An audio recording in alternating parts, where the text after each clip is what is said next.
Are you trying to keep your office gaming PC cool and you're having some issues? Well, I did 4 different tests with 4 different setups. A case on, no case, and then with a small fan and a very large 24-inch box fan.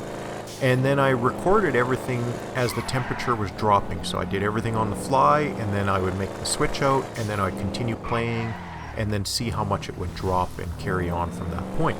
So let's see what really works best for you, what will work out, and some of the compromises you may have to do with your own machine to keep it cool. After getting the machine nice and warmed up inside and getting all the components going, it took about 20 some minutes to get to this point. The warmest I could get it to was 81 degrees, which happened to be on this run. Most of them would top out at 80, but today it was 81 degrees to top out. And then that's when I started the test and running out with the case on, and then I'll switch off to no case.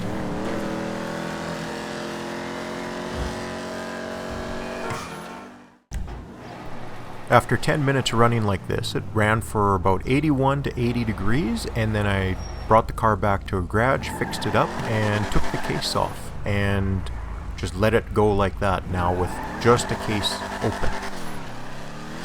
While I'm running these tests, I'm also trying to stay in the same area of the city, just to keep everything as similar as possible, so the traffic, the time of day, what's going on. So I'm just trying to keep the CPU and the GPU under the same approximate loads.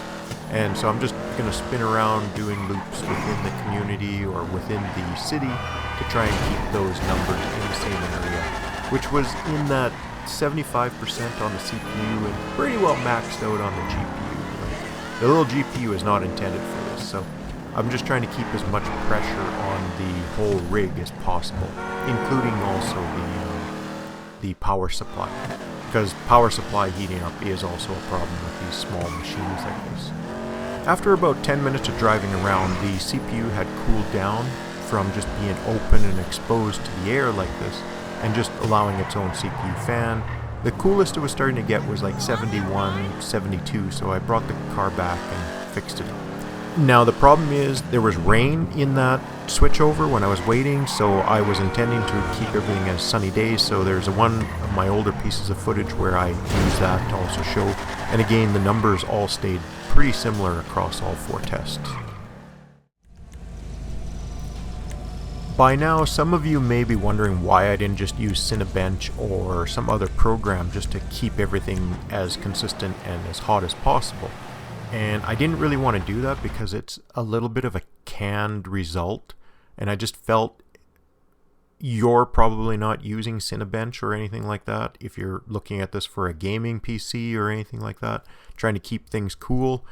Because if you're running Cinebench or any other kind of productivity, you're probably not going to be doing it on a setup like this and worrying about that for heat and anything like that.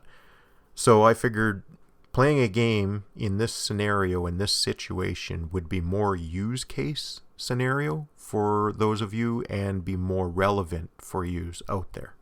Now the coolest that this would get was actually down to 64 to 65 range, and that was about as much as it would get. I mean, I played around with it for a little longer, but it just kind of refused to get any cooler than that, which led me to an interesting thing coming up where the big box fan kind of changed something too with the thermal dynamics, and I'll explain that later with that one.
So in conclusion, what we found here was that opening your case is going to be your best bang for the buck. It's free.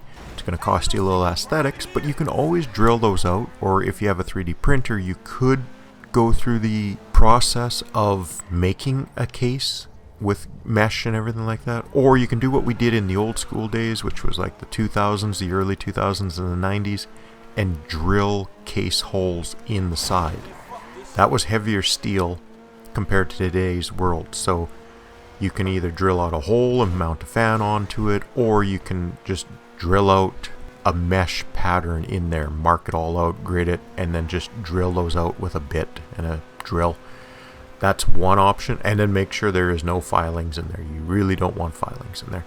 But if you found this video useful, drop a like, subscribe, and see you next time.